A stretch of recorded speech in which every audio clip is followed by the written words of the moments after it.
que é biologia? Como nós vimos, biologia é o estudo da vida. O estudo da vida vai ter o quê? Vai estudar o quê? Vai estudar tudo aquilo que é vida, nosso meio, e também o que vai favorecer a nossa vida. Por exemplo, vai estudar o ciclo da água, vai estudar tudo aquilo que contribui para sustentar a vida aqui na Terra. E o que mais ou menos nós definimos como vida? Vou vir para cá. Mas o que é vida? É tudo aquilo que vai ter reprodução, resposta ao ambiente que se encontra, vai ter metabolismo, vai ter um certo equilíbrio térmico, vai ter um ciclo de vida. Ele vai nascer, vai crescer, vai ter reprodução e vai encerrar sua vida. Vai se decompor para os bichinhos na terra, para os micro-organismos, vai reiniciar para sustentar um outro ciclo de vida. Então a vida em si é um ciclo. Um morre para outros nascerem. E assim a vida se sustenta na nossa terra, na nossa biosfera. Então tudo aquilo que for vida ou contribui para a vida, a biologia está estudando. Então, nós vimos aqui um esquema de como a vida se organiza, em nível organizacional. No caso, tudo aquilo que é vida vai começar de um átomo. Átomo, aí vamos ter menor unidade indivisível de uma molécula. Sua estrutura, átomo. Foi? Estou digitando. Não vou me acompanhando, porque eu vou falando assim, eu não lembro. Você lembra disso, né? Na esquerda, era ter sido anotado. Deixa eu ver. Unidade básica. Unidade básica, menor unidade indivisível. Tranquilo? Átomo se organiza. Átomo, por exemplo, nós temos átomo de hidrogênio. O átomo vai se organizar para formar uma molécula, que vai ser a união de um ou mais átomos. Nesse caso aqui, temos o exemplo do H, por isso, O, que é a célula, a molécula que faz a água. Nesse caso, temos, que não se aplica aqui mais, vamos ter as organelas. O que são as organelas? São os orgânulos, no caso. Vão ser as uniões de átomos e moléculas que vão executar uma certa função dentro de uma célula. Então, são uniões de moléculas para exercer uma certa função dentro de um organismo. Aí já começa a vida em si a ser gerada e não gerada, mas de forma que mais trabalhada, mais funcional, vai ter uma certa funcionalidade. Além de estar viva, responder a um certo estímulo, ela vai executar uma certa função. As organelas se organizando, se juntando uma com a outra, vamos ter a parte mais interessante, é a célula, a menor unidade funcional de qualquer ser vivo. Lembra disso? A célula se organiza e vamos ter o tecido. Tecido epitelial, tecido muscular. Os tecidos se organizando, se juntando, vamos ter órgão. Órgão é a união de tecidos que vai executar uma função maior. No caso, o órgão muscular se junta para fazer o quê? O coração. O coração é responsável por todo o sistema circulatório. O tecido se junta e forma o estômago. O estômago é responsável por todo o sistema digestivo. As células se juntam e viram osso. O osso não vai ser um órgão, mas vai sustentar o nosso organismo todo para executar. Então vamos ter o sistema esquelético. Então, vamos para o próximo passo. Órgão é a união de vários sistemas, mas temos o nosso esqueleto que nos sustenta. O osso não vai ser um órgão, mas vai ter a união de várias células que juntam tecido e sustentam o nosso organismo. O sistema é a união de todos os órgãos, células, moléculas e organelas dentro do nosso corpo executando alguma função. Nesse caso, a função de manter o organismo, homem, no caso, ser humano, vivo, ou o organismo animal, no caso, pode ser a planta, pode ser o animal que você tem em casa, em pé. Esse organismo, no caso, o organismo planta, sejam mais do mesmo, se juntando vendo junto, temos uma certa população da mesma espécie. Várias populações de várias espécies diferentes, elas vivem em comunidade. Já o ecossistema é o quê? É a união de vários fatores, como eu disse, biótico e abiótico, que vão sustentar a vida. Então, o ecossistema é o quê? É a união de várias espécies diferentes, distintas, com isso aqui tudo que nós já vimos, no caso. Átomo e moléculas são, no caso, deu o exemplo do átomo de hidrogênio e a molécula da água. Eles são o quê? São abióticos, mas vão sustentar a vida. E vão estar inclusos aonde? No ecossistema. E o ecossistema, vários ecossistemas distintos, no caso, ecossistemas de clima quente, ecossistemas de clima frio, vão estar todos inseridos na biosfera, que é a nossa Terra. Tranquilo? Alguma pergunta? Dúvida? Então só pode dar pausa, por favor. Vou dar uma outra aula, só não tive tempo de colocar no quadro, então tá aqui tudo no quadro. A expressão que eu dei oral, que vocês copiaram, tá aqui, aqui. Origem da vida e evolução. Então, assim, para iniciar a biologia, eu gosto de iniciar com esse tema aqui. É um tema bem fundamental, bem lá de trás, que fala, que a gente mostra de onde começa a vida e como que a vida vai ser perpetuada ao decorrer dos bilhões e bilhões de anos que nós temos aqui de Terra. Então, como eu gosto de falar, embora a palavra vida não está definida, como eu falei, os biólogos em si chegamos a uma certa conclusão de uma série de fatores que o animal, a espécie, o ser, precisa ter para nós considerarmos vida. A vida pode ser de forma microscópica, onde nós não conseguimos ver, ou de forma macroscópica, que estamos aqui presentes, um vendo o outro, ou vendo a espécie crescer.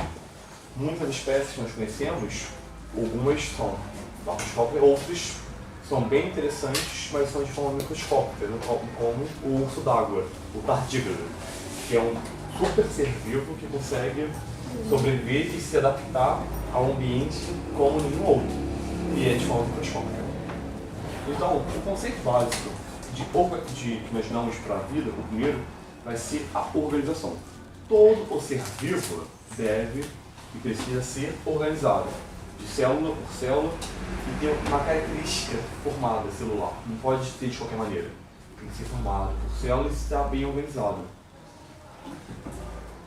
O segundo passo, eu digo que nós dizemos que isso é um metabolismo. Então, já que o ser vivo vai estar organizado, pode ser uma célula ou um ser multicelular, complexo, ele tem que ter metabolismo.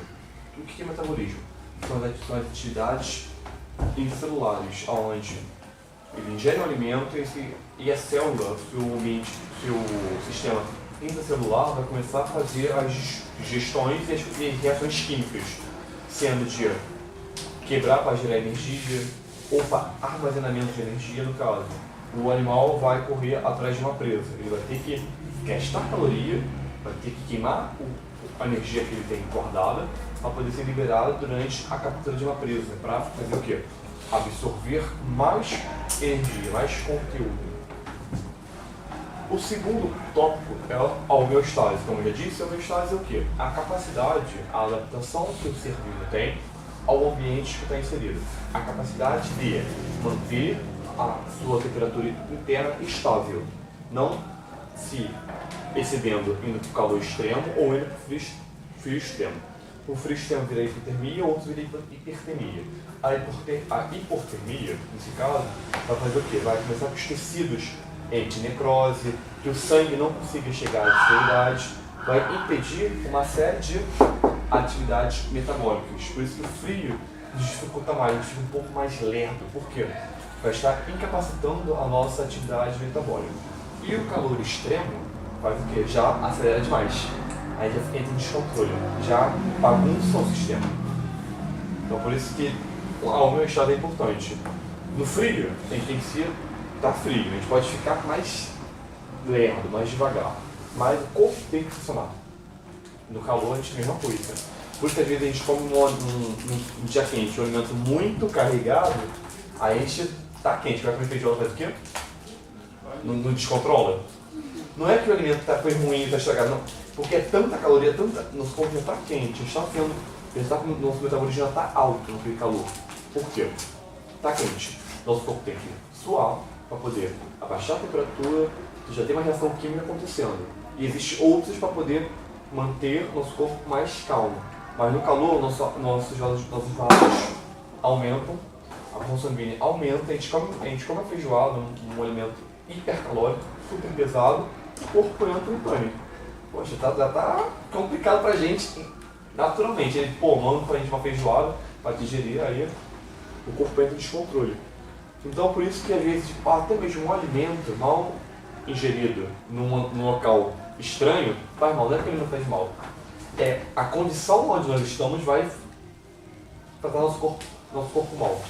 O segundo tópico é o crescimento. O que é crescimento? É a capacidade que o organismo tem de crescer. Igual até perguntei na outra turma, foi que o que é crescer? É você aumentar de tamanho, é isso. As células, elas podem, se for unicelular, ela vai crescer, vai inchando. Se for um ser multicelular, no nosso caso, ele vai se multiplicando 2, 4, 6, vai aumentando de tamanho, graças à divisão celular. Tudo bem? Tá aí agora?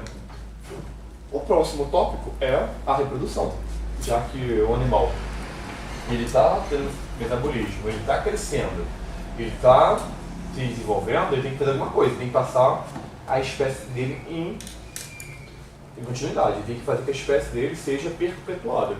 Então a reprodução pode ocorrer de duas formas, forma assexuada e a forma sexuada. Quais são elas, Paulo? Lembram disso? Assexuada e sexuada, então quais são? Sexuada pode ser brotamento, né? Não? Brotamento, quer dizer, na esponja do mágico se reproduz por brotamento. Sim, isso aí. O cavalo marinho ele se autofecunda, né?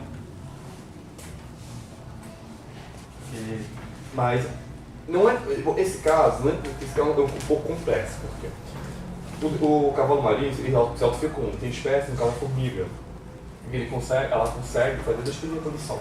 Ela consegue gerar, no caso, formiga e abelha.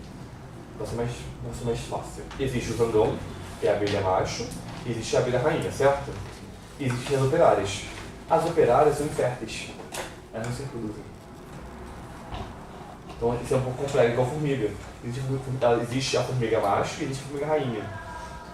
Esses dois, sim, têm reprodução sexuada. A reprodução assexuada é quando não ocorre sexo.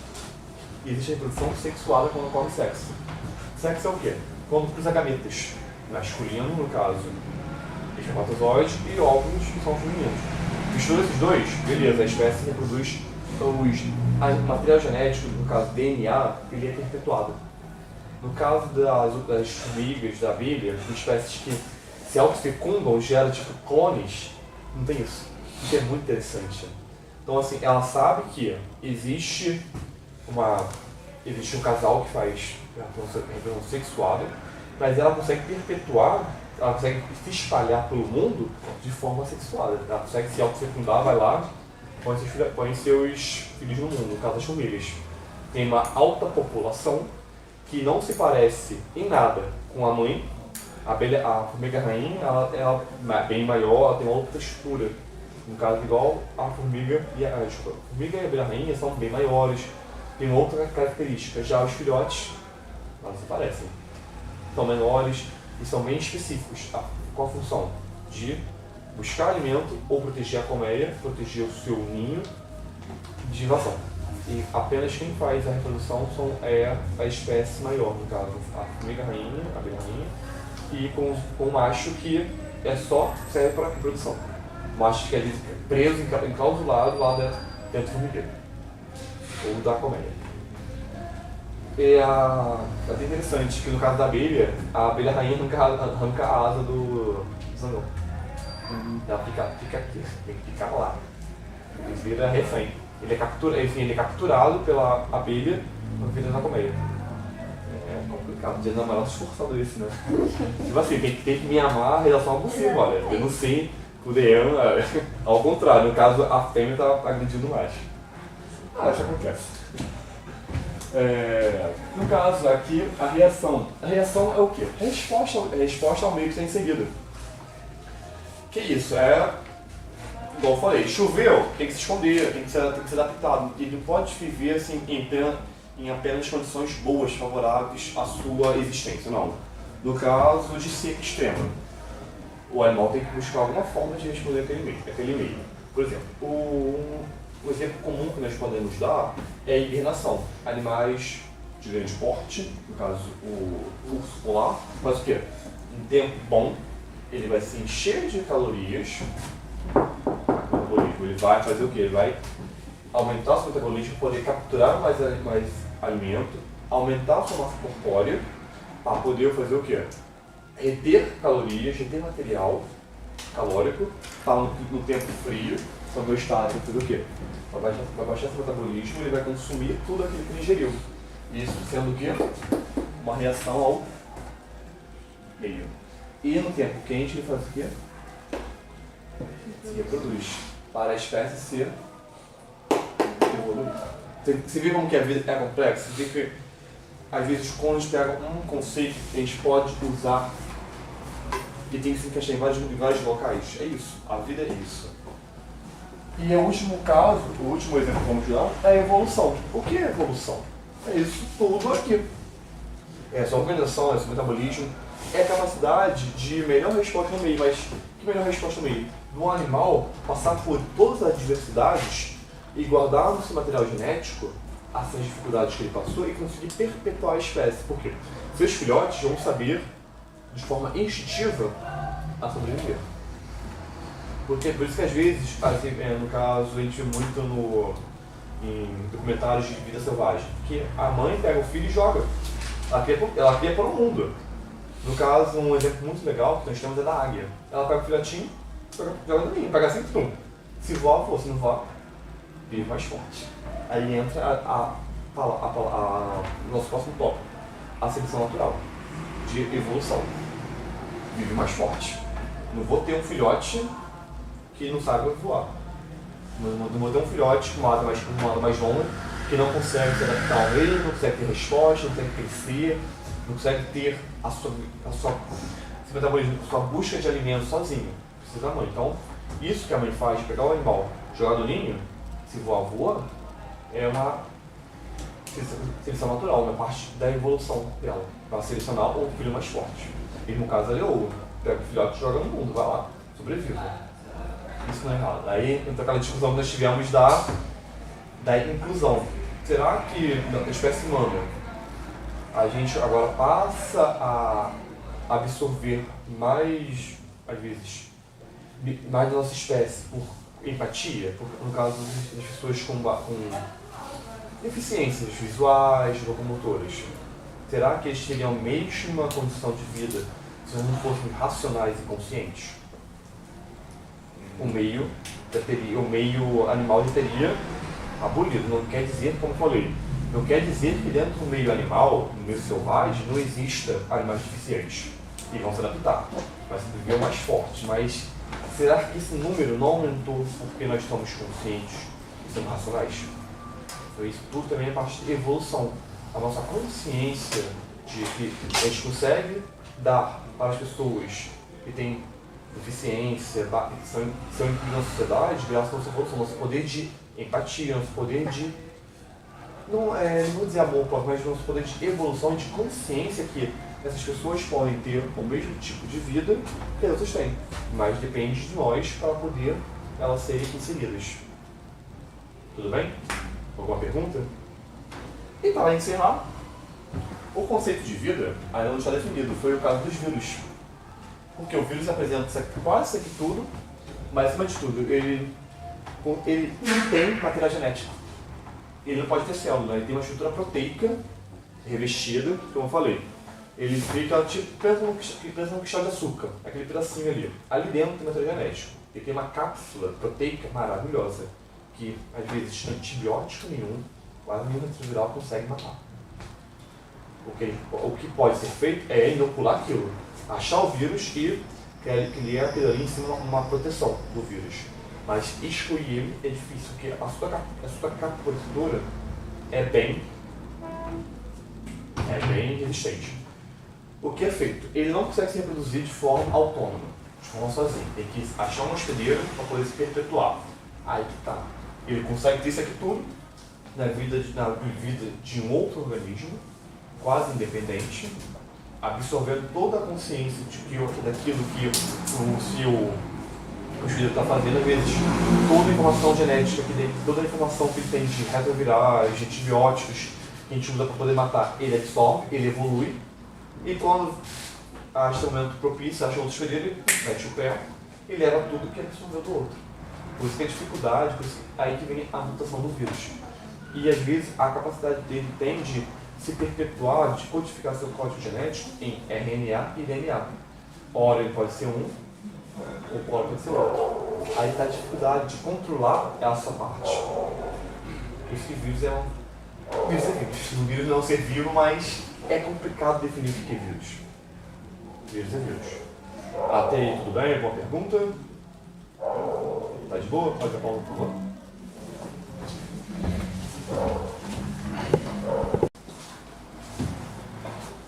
Então, já vimos o que é a vida, vimos o que é biologia, agora vamos para a origem da vida. A origem da vida, temos a teoria de Opraim, que fala sobre a teoria da geração espontânea primeiro, que a vida surgiu assim. Depois temos de Opraim, que ele fala sobre o mundo primitivo, onde tinham certos elementos químicos dispostos ali dentro. Pensa assim, aquela terra toda vermelha, vulcânica, e ele presente alguns elementos químicos. Aqui ele fala da teoria heterotrófica, realmente foi essa, onde esses vários elementos, essa grande sopa nutritiva, com água salgada, com chuva, deu ali o despertar de surgiu a primeira forma de vida. A primeira forma de vida autótrofa. Por quê? Naquele mundo ali, só tinha altas temperaturas, toda hora que ia um meteoro, e um dia era muito quente, a noite era muito fria, então ficava muito exposto. Aí, biologicamente, a gente não sabe qual foi o percursor para a vida. A gente sabe que a gente consegue ter os elementos que eles tinham ali presentes naquela época. A gente consegue criar no tubo de ensaio, um experimento de Opraim, todo aquele circuito ali, mas a gente não sabe muito bem aonde se deu a origem da vida. A gente consegue formar uma cadeia no tubo de ensaio, no experimento ali, de Opraim, uma cadeia de polipeptídeos, quase uma pré-vida, mas falta uma centelha. A gente não sabe o que é. Naquela época, alta temperatura, chuvas ácidas, corrente elétrica, então a gente não pode, de alguma reação ali acontecer dentro da água de gerar a primeira forma de vida autótrofa, que conseguia fazer o quê? Uma fotossíntese de baixa proporção, conseguia se absorver de alguma coisa e lançar para a atmosfera como coloquei aqui, no metabolismo, o resultado de uma reação metabólica, oxigênio. Já que tinha hidrogênio na atmosfera, o hidrogênio transportava ele em oxigênio, conseguia mudar. Então, assim, isso é muito interessante, porque a gente não consegue ter isso dentro do experimento, a gente consegue ter a formação, mas em si, a sua origem de vida ali, não conseguimos. Então, temos aqui as duas formas de células presentes. As células seres procariontes e seres eucariontes. Bem simples. Seres eucariontes vão ser esses mais bonitos, igual o ovo, com o seu núcleo bem definido, mais arredondado e com o seu núcleo bem limitado. Mas os seres procariontes têm esse formato assim, mais achatado, mais alongado, e seu núcleo fica disperso. Então os seres procariontes eram bem simples, bem rudimentares. Mas já os seres eucariontes já são mais evoluídos, já conseguem ter esse material genético bem mais protegido, conseguem ter isso aqui dentro os seus orgânulos celulares, suas organelas, bem divididas. Vocês ficam aqui na borda, tudo vai entrando, e o que interessar eu levo para o núcleo. O que o núcleo quiser, eu consigo exportar e importar. Aqui não, fica essa bagunça que está aí.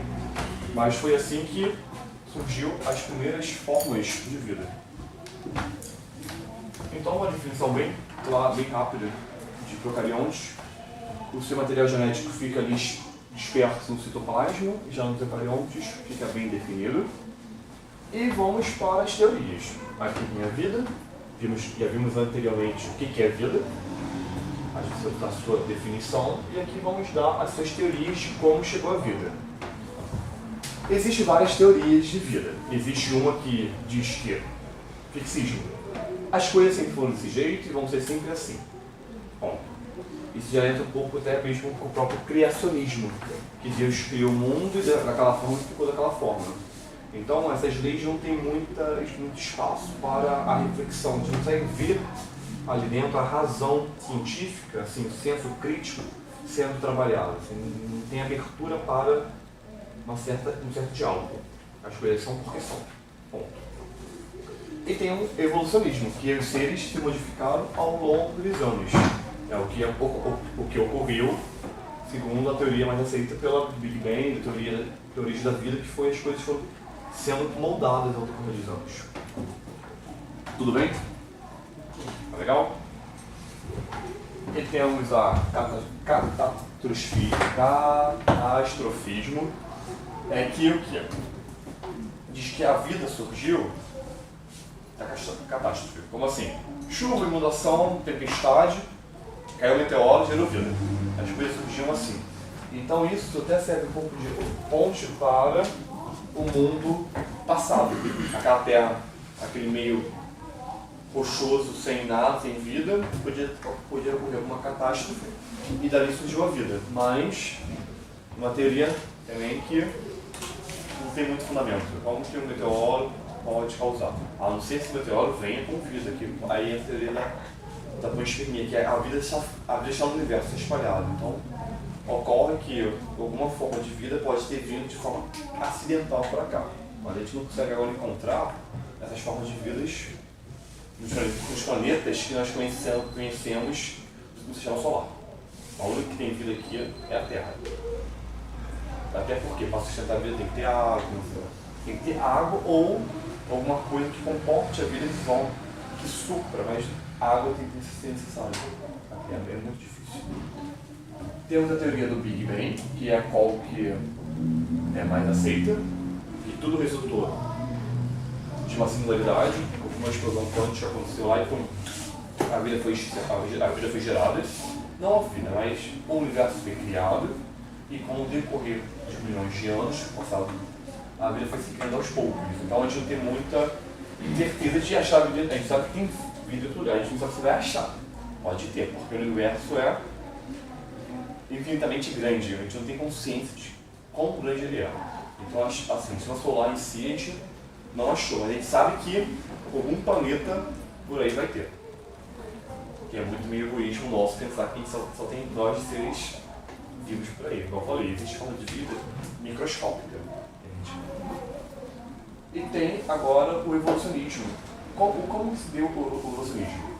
Aí entra a teoria de Charles Darwin. Afirma que a sobrevivência das espécies resultou do quê? Da seleção natural. A vida foi dada, como que o Praim falou. Lá na teoria da biogênese, a forma foi bem básica, foi pouquinho aos pouquinho foi crescendo, foi se espalhando pelo mundo. E de que forma? A forma da evolucionismo. Ela foi se adaptando e foi se evoluindo. Aí, daqui vamos pular um pouquinho para cá. Charles Darwin fala o que da sua teoria? Ele fala da seleção natural. A seleção natural se dá como? Vive mais forte. Como assim? Pois, como que eu falei aqui agora, um pouco antes, foi sobre a mãe pegar o filhote e jogar ele para o mundo. É isso. Isso, querendo ou não, está selecionando, está geneticamente separando o indivíduo melhor que se adapta ao meio que vive. E nisso é escolhido os caracteres. Se ela pega, tem 2 filhotes na ninhada, um gordo e um magro. Um gordo mais robusto, mais estrutura para aguentar voar a longa distância, e o magro, tadinho, mal consegue voar. Ela começa a fazer isso ao decorrer de milhões de anos.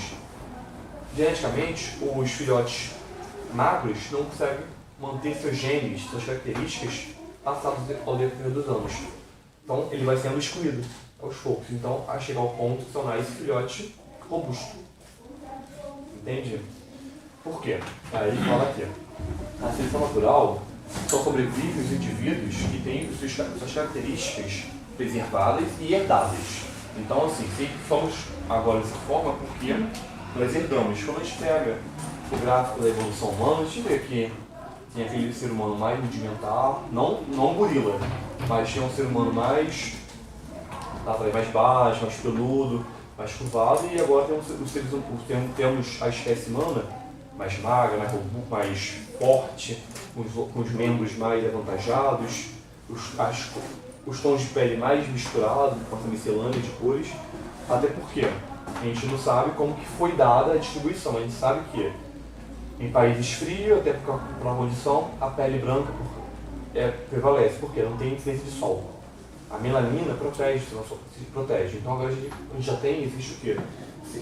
A espécie humana, pessoas mulatas vivendo em países frios, com pouca incidência solar. Por quê? A distribuição que se deu do ser humano ao redor do mundo. E também a sua permanência. Que nada adianta o ser humano que vive num país quente e para um país frio não se adaptar. Isso tudo é características herdadas, caracteres herdados. Então, seres, animais que conseguem herdar características melhores, conseguem ter uma exclusividade. Eles conseguem ter maior sucesso reprodutivo. Só se reproduz com mais forte também. Então, vamos lá. Temos um exemplo bem fácil aqui. Gato e rato. Gato vai caçar o rato. Para o rato sobreviver, ele tem que achar algum meio ali de ser esperto para sobreviver à captura do gato, certo? Qual foi o meio que o rato achou de sobreviver? Ninhadas maiores, proles. Tá ali falando sobre proles. A prole maior, com um curto tempo de gestação. Pode ver que rato se multiplica igual praga. A ponto que o seu predador, que é o gato, não consegue dar conta. Mas o gato também não fica para trás. Faz o quê? Ninhada também, a quase todo tempo. Bem grande. De forma que um consegue se adaptar ao outro. Então, se o rato chegar no momento de não consigo mais, vem a extinção. Por quê? Sobrevive mais forte. Sobrevive o gato. Logo, o gato tem que achar uma outra presa para sobreviver, senão ele vai acabar morrendo também.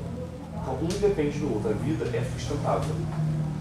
Então, assim, é por isso que a gente fala todos os desequilíbrios ecológicos que tem. Quando eu coloquei aqui falando sobre ecossistema, é um desses casos.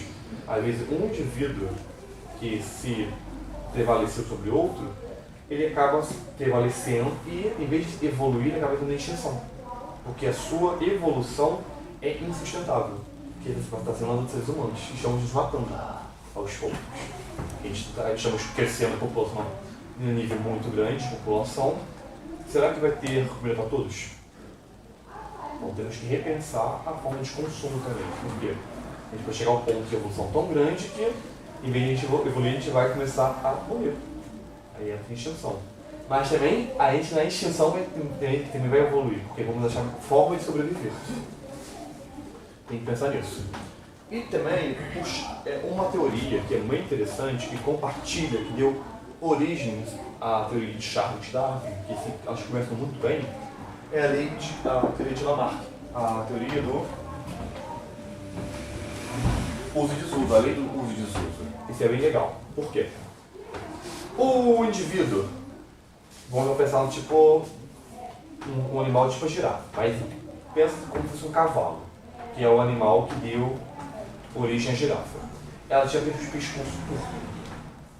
Aquele animal tinha que pegar alimento na árvore, nas árvores maiores, nas copas maiores. E faz o quê? Ficava em cima das patas traseiras e começava a esticar o pescoço para pegar alimento. Isso acarretou o quê? Ao decorrer das gerações, essa característica herdada dos antepassados fez com que o pescoço crescesse, forçasse. Isso aconteceu até mesmo com os próprios seres humanos. Não é que o ser humano veio do macaco. Ali, naquela árvore evolutiva dos primatas, pode ver que os símios, os primatas, têm um cérebro o quê?